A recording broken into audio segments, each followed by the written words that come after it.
Les femmes de la commune urbaine de Sikasso ont organisé ce mardi 2 décembre 2025 une marche citoyenne pour exprimer leur soutien aux forces de défense et de sécurité. Les détails à suivre au cours de cette édition.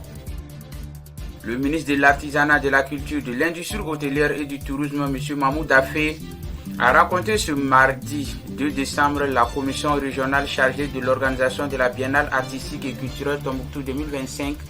Les détails à suivre également au cours de cette édition.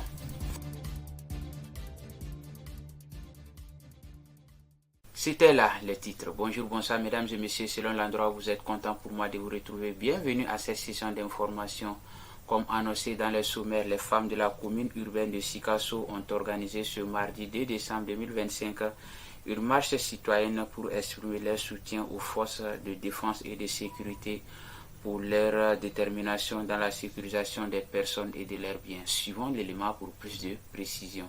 Partir de la mairie centrale jusqu'au gouvernorat, c'est la distance parcourue par les marcheurs.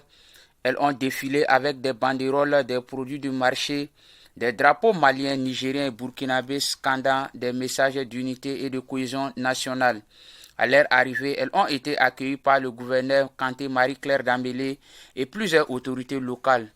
Dans son discours, la porte-parole Kamissa Berté a salué la bravoure de l'armée, rendu hommage aux victimes et réaffirmé l'engagement des femmes pour la paix. Une enveloppe de soutien financier a été remise au gouvernorat au nom des jeunes, des associations féminines et des femmes vendeuses. Le gouverneur a remercié les participantes pour cette initiative jugée exemplaire, rappelant leur rôle essentiel dans la promotion de la paix et de la solidarité. L'événement a été perçu comme un symbole fort du soutien populaire aux forces de sécurité et de l'attachement de la population à la stabilité du pays. Toujours avec les actualités, le comité de gestion des crises et catastrophes s'est réuni ce mardi. C'était sous la présence du Premier ministre, le général de division Abdoulaye Maïga. Objectif, faire le point de la situation des hydrocarbures. Suivant l'élément pour plus de détails.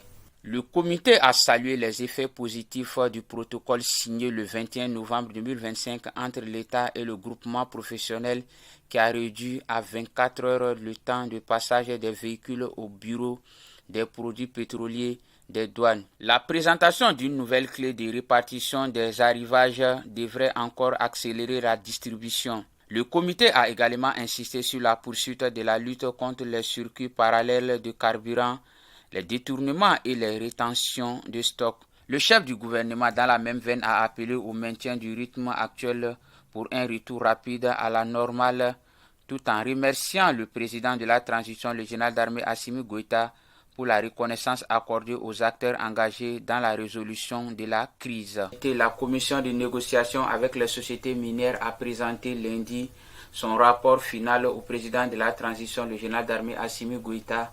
L'expert Mamou Touré a annoncé un recouvrement de 761 milliards de francs CFA dépassant largement l'objectif initial de 400 milliards, ainsi que la situation des sociétés de minières au code minier de 2023. Cette mesure devrait générer 585,7 milliards de francs CFA supplémentaires par an pour les sociétés auditées. Il a également précisé que la mission menée sur 3 ans a coûté 2,870 milliards de francs CFA. Recommandée par les Assises nationales de la refondation, l'initiative marque une avancée majeure dans la gouvernance du secteur minier. Le président Goïta a salué la qualité du travail accompli par la commission. Comme annoncé également dans les sommaires, le ministre de l'Artisanat, de la Culture, de l'Industrie hôtelière et du Tourisme, M. Mahmoud Daffé, a rencontré ce mardi 2 décembre 2025 la commission régionale chargée de l'organisation de la Biennale artistique et culturelle Tombouctou 2025, prévue du 18 au 28 décembre. L'objectif de la rencontre était de voir l'état d'avancement des préparatifs de la Biennale. Suivant l'élément pour plus de détails.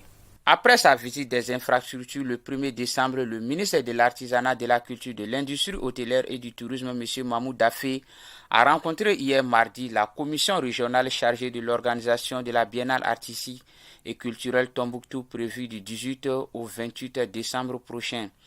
La rencontre a permis de faire le point des préparatifs, infrastructures, hébergement et accueil des délégations, mobilité, restauration, sécurité, ainsi que la préparation des troupes artistiques. Des propositions ont été formulées pour garantir une organisation réussie. Le ministre a salué les avancées réalisées et réaffirmé l'engagement des autorités à accompagner la région pour faire de la Biennale Tombouctou 2025 un grand rendez-vous culturel et artistique symbole de rayonnement du Mali. Nous restons toujours avec les actualités, cette fois-ci reconnaissance du mérite portant attribution de distinctions aux opérateurs pétroliers et les responsables syndicaux qui ont accompagné activement l'État dans la gestion de la crise des hydrocarbures sont nommés au grade de chevalier de l'ordre national du Mali.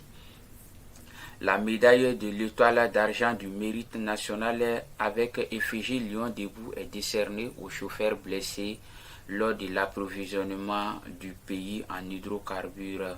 La médaille de l'étoile d'argent du mérite national avec effigie Lion debout est décernée à titre posthume aux chauffeurs décédés lors de l'approvisionnement du pays en hydrocarbures. Nous disons bon repos à leur âme. Ainsi s'achève cette session d'information. Content pour moi de l'avoir présenté. Bonne suite de programme sur Kene TV, vous qui nous suivez à Momassoni, à Keletigla, à Wairema, à nos téléspectateurs de Kadiolo Ségou et Kaikala Bénis, le Mali.